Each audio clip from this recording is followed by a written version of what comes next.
waayo aduu reer Galab Jiraana tahay maxaa garow ku taageeray adoo kooxda garab tahay garow aan ka tartamay xildhibaan ka noqday xildhibaanka magaalada ugu codka badan baan ahay marka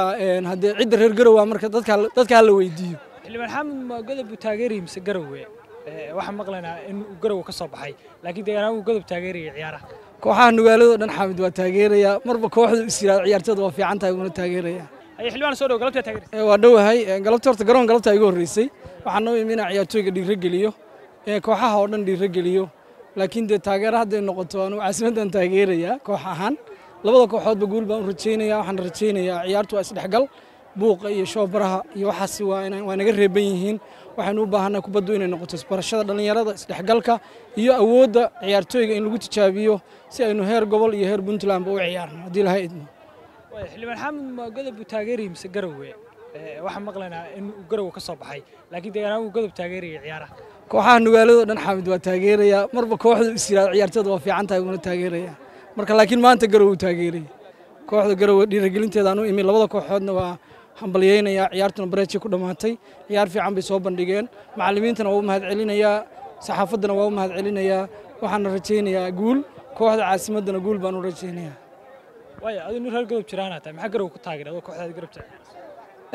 labada deegaan Galab Jiraan iyo garow isku mid labadaba waa ah marka godobna waa ahay garowana waa ahay garow waan ku dhashay anigu garow waan ka tartamay xildhibaan ka noqday xildhibaanka magaalada ugu codka badan baan ahay marka hadee cid reer garow waa marka dadka la weydiiyo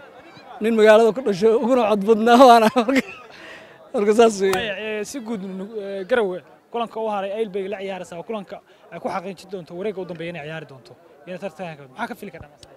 waxaan rajeynayaa inaan badino insha Allah Aylna waa magaaladeennii iyagana guul baan u rajeynayaa laakiin kooxdeedu inay badiso aan guuleysano koobka qaadno oo caasimaddu aanay marti iyadu noqone maadaama ciyaarta marti gelisay koobkana ay ku darto baan rajeynayaa waxaan kaloo rabaa inaan fariin u diro daawadayaasha oo aan iraahdo ciyaartu waa isdhexgal bulsho iyo kooxaha dhalinyaradu inay ku soo bandhigaan talentigooda marka xamaasaddu waa inay noqotaa mid aan fawdo ahayn oo mar walbaba dhinaca wanaagsan aadaysa oo iskuuleysigu uusan